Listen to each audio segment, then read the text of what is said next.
गाय और बैल की जुदाई। ये कहानी है राजा कामरान सिंह बैल और राजा कल्याण सिंह बैल की, जो आपस में कट्टर दुश्मन थे। दोनों राजा अपने अपने राज्य में कुछ खास अच्छे नहीं थे। हमेशा उनकी प्रजा को दोनों राजाओं से शिकायत रहती थी। इन दोनों की दुश्मनी के कारण सालों से उनकी प्रजा भूख से मर रही थी।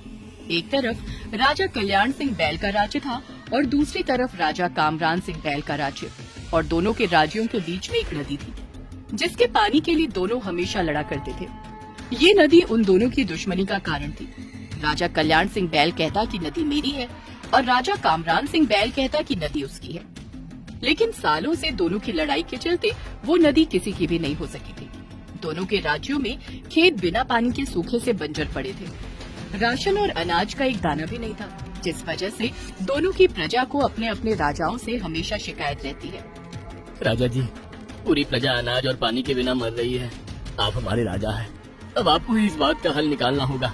अगर ऐसा ही चलता रहा तो धीरे धीरे करके आपकी प्रजा मर जाएगी। और तुम क्या कहना चाहते हो कि मैं जाकर उस कामरान सिंह के आगे झुक जाऊं? जितना मिल रहा है उतने में तुम्हारा गुजारा नहीं हो रहा है, जो चले आओ यहाँ मुंह उठा के। नहीं राजा जी, मेरे कहने का वो मतलब नहीं था। दूसरी तरफ राजा कामरान सिंह बैल से भी उसकी प्रजा इस बारे में शिकायत कर रही थी और बगावत पर आ गई थी।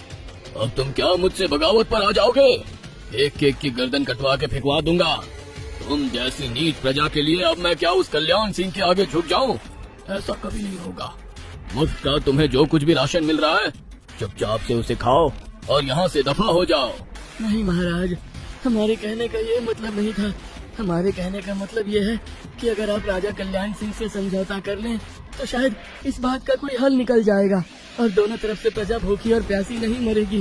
मूर्ख, अब तू मुझे सलाह मशवरा देगा कि मुझे क्या करना चाहिए और क्या नहीं? सिपाहियों, पकड़ के ले जाओ इसे और काल कोठरी में बंद कर दो। नहीं महाराज, गलती हो गई मुझसे, मुझे छोड़ दीजिए, मुझे छोड़ दीजिए। राजा कामरान सिंह के इतना कहते ही सिपाही आते हैं और उसे घसीटकर काल कोठरी में बंद कर देते हैं। पीछे खड़ी राजा कामरान सिंह बैल की बेटी धेनु ये सब होते हुए देख रही थी और उसे ये सब देखकर बहुत बुरा लग रहा था।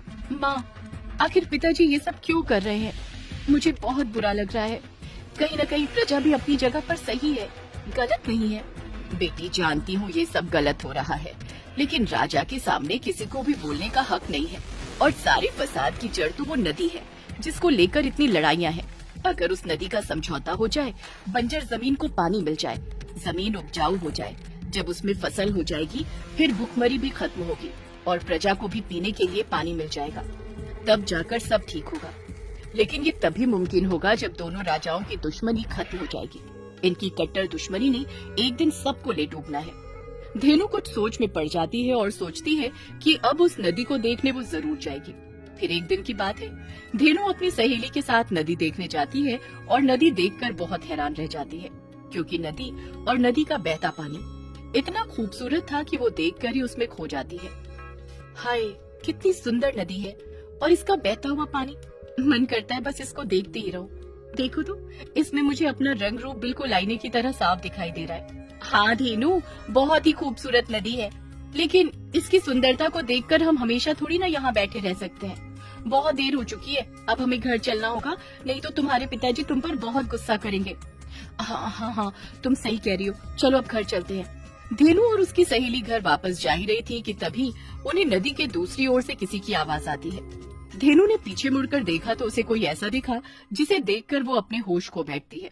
उसे देखते ही वो अपना दिल दे बैठती है और दूसरी ओर से वो भी उसे घंटे से देखे जा रहा था। वो भी उसके प्यार में खो चुका था। दरअसल जो नदी के उस पार से धेनु को देख रहा था वो कोई और नहीं, राजा कल्याण सिंह बैल का बेटा मूंग था। तो कौन हो तुम? इतनी खूबसूरत, बिल्कुल परियों जैसी। ऐसा लगता है जैसे अभी अभी आसमान से उतरकर कोई अप्सरा आई हो। धेनु उसके मुंह से अपनी तारीफ सुनकर बहुत खुश हो जाती है और मन ही मन मुस्कुराती है। मेरा नाम धेनु है और मैं इस राज्य के राजा कामरान सिंह की बेटी हूँ। अच्छा, तो तुम नदी के उस पार के राजा की बेटी हो? मैं मूंग हूँ, मैं नदी के इस पार के राजा का बेटा हूँ और मैं अक्सर यहाँ आता रहता हूँ। मुझे यहाँ आना, नदी को देखना बहुत अच्छा लगता है। क्या तुम यहाँ पहली बार आई हो? क्योंकि तुम्हें मैंने पहले कभी यहाँ नहीं देखा। हाँ, मैं यहाँ पहली बार आई हूँ और मुझे यहाँ आकर इतना अच्छा लगा कि अब मैं यहाँ रोज आती रहूंगी। मूंग और धेनु आपस में बातें कर ही रहे थे कि धेनु की सहेली उसे कहती है कि बहुत समय हो गया है, शाम ढल रही है, हमें घर लौट जाना चाहिए। अच्छा मूंग, शाम ढल रही है, अब मुझे घर जाना होगा। धेनु, मैं क्या कह रहा था, अब कब मिलोगी? कल इसी समय मिलेंगे। ये कहकर धेनु चली जाती है। फिर दोनों की मुलाकातों का सिलसिला ऐसे ही जारी रहा। दोनों हर रोज ऐसे ही मिलते। धेनु नदी के इस पार से और मूंग नदी के उस पार से एक दूसरे से रोजाना मिलने आते और बातें करते। धेनु, कितना लंबा समय हो गया है हमें ऐसे नदी के आर पार बात करते हुए। हम दोनों कब मिलेंगे? पता नहीं, मिलना तो मैं भी तुमसे चाहती हूँ, लेकिन बीच में ये नदी है, इसको पार करके कैसे आऊँ? धेनु, क्या तुम मुझसे शादी करोगी? धेनु मूंग की बात सुनकर 2 पल के लिए खामोश हो जाती है। क्या हुआ धेनु, क्या तुम्हें मैं पसंद नहीं हूँ? तुमने कोई जवाब नहीं दिया। नहीं नहीं, ऐसी बात नहीं है। मैं भी तुमसे प्रेम करती हूँ और तुमसे शादी करना चाहती हूँ। तुम्हारे सिवा किसी के बारे में सोच भी नहीं सकती। लेकिन मैं ये सोच रही थी कि हमारे पिताजी तो आपस में कट्टर दुश्मन हैं। क्या वो हमारी शादी के लिए कभी राजी होंगे? मूंग धेनु से कहता है कि हमें अपने अपने माता पिता को अपनी शादी के लिए राजी करना होगा। धेनु घर पर आकर अपनी माँ से इस बारे में बात करती है। जब उसकी माँ ये सब सुनती है तो सुनकर बहुत घबरा जाती है। ये तुम क्या कह रही हो बेटी? ये शब्द अपने जुबान पर फिर कभी मत लाना। शुक्र है कि ये बात सिर्फ मुझे बताई है तुमने, और किसी को नहीं। अगर तुम्हारे पिताजी को पता चल गया तो वो ना जाने क्या कर देंगे। तुम जानती नहीं हो कि तुम्हारे पिताजी और राजा कल्याण सिंह के बीच में कितनी कट्टर दुश्मनी है। भूल जाओ मूंग से शादी का ख्याल। दोनों माँ बेटी के बीच होते हुए इस वार्तालाप को पीछे खड़ा राजा कल्याण सिंह बैल सुन लेता है और अपनी बेटी को गुस्से से समझाने के बदले बहुत ही प्यार से समझाता है। देख बेटी, मैं तुम पर गुस्सा नहीं करूंगा। तुम्हें बड़े ही प्यार से समझा रहा हूँ। तुम उस राजा कल्याण सिंह के बेटे से आज के बाद नहीं मिलोगी, जिसकी वजह से आज मेरी प्रजा मेरे खिलाफ खड़ी है। तुम उसी के बेटे से प्रेम कर रही हो, उससे शादी करना चाहती हो। भूल जाओ उसे, वहाँ तुम्हारा भविष्य कभी नहीं हो सकता। लेकिन पिताजी, मैं मूंग से बहुत प्रेम करती हूँ। उसके बिना जी नहीं सकती और उसके अलावा किसी और से शादी भी नहीं कर सकती। अब मुझे गुस्सा मत दिलाओ बेटी। तुम मेरे प्यार और लाड़ का नाजायज फायदा मत उठाओ। उसके साथ अपने भविष्य के सपने मत देखो। भूल जाओ उसे। ये कहकर राजा कामरान सिंह बैल वहाँ से चला जाता है। धेनु फूट फूट कर रोने लगती है। दूसरी तरफ कल्याण सिंह को भी मूंग और धेनु के बारे में भनक लग चुकी थी, जो अपने बेटे को भरी सभा में बुलाता है और उसकी कड़ी निंदा करता है।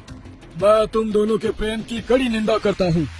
अगर तुम धेनु से विवाह के बारे में सोच रहे हो तो ये बात सोचना भी छोड़ दो। हाँ, एक शर्त पर तुम दोनों का विवाह हो सकता है। अगर राजा कामरान सिंह उस नदी को पाने का सपना छोड़ दे, फिर नदी और नदी का पानी मेरा हो जाए, तो मैं खुद तुम्हारे लिए उसकी बेटी का हाथ मांगने जाऊंगा। वरना तुम मुझसे शादी करने का सपना भूल जाओ। पिताजी, आप ऐसे कैसे कह सकते हैं? दो प्यार करने वालों को अलग कैसे कर सकते हैं? मैं धेनु के बिना जिंदा नहीं रह सकता। मैं उससे बहुत प्रेम करता हूँ। उस नदी के लिए उस पार की प्रजा और इस पार की प्रजा की आज तक बहुत सी बलियां चढ़ी हैं। अगर तुम दोनों की बलि भी चढ़ जाएगी तो कोई गम नहीं है। मैं तुम्हें आखिरी चेतावनी दे रहा हूँ, भूल जाओ धेनु को। धेनु अब आखिरी बार मूंग से मिलना चाहती थी। धेनु, क्या तुम भी सबकी बातों में आकर मुझे भुला दोगी? भूल जाओ मुझे, क्योंकि हम दोनों का विवाह मुमकिन नहीं है। दोनों राज्यों के बीच में जंग छिड़ जाएगी। हम दोनों जंग का कारण बने, मैं नहीं चाहती। आज मैं तुमसे आखिरी बार मिलने आई हूँ, भूल जाओ मुझे। जा रही हूँ और आज के बाद मैं तुमसे कभी नहीं मिलूंगी। रुको धेनु, तुम ऐसे कैसे छोड़कर जा सकती हो? हम दोनों तो आज तक कभी मिले भी नहीं हैं। सोचो, हम दोनों का प्रेम कितना पवित्र है। हमेशा तुम नदी के उस पार से मुझसे बातें करती हो और मैं नदी के इस पार से। ये नदी हमारे प्रेम की साक्षी है और मुझे पूरा यकीन है कि हम दोनों कभी अलग नहीं होंगे। अगर तुम मेरी बात मानोगी तो हम दोनों कभी अलग नहीं होंगे। हमारी शादी भी होगी और बरसों से दोनों राज्यों के बीच में जो कट्टर दुश्मनी है वो भी दोस्ती में बदल जाएगी। दोनों राज्यों की प्रजा भी खुश होगी और भूखमरी से भी कोई नहीं मरेगा। बंजर जमीन उपजाऊ हो जाएगी, सबको पानी मिलेगा और दोनों राजाओं के बीच में भी दोस्ती हो जाएगी। अच्छा, सच में मूंग, ऐसा कभी हो सकता है?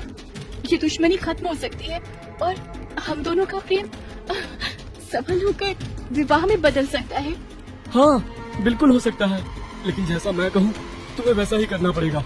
दोस्तों, इस कहानी में आगे क्या होगा ये हम आपको इसके अगले भाग में दिखाएंगे। क्या राजा कल्याण सिंह और कामरान सिंह के बीच में कट्टर दुश्मनी खत्म होकर दोस्ती में बदल जाएगी?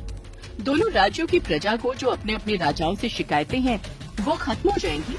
और क्या मूंग और धेनु का भी विवाह हो जाएगा? ये सब देखने के लिए आपको इसका अगला भाग देखना पड़ेगा।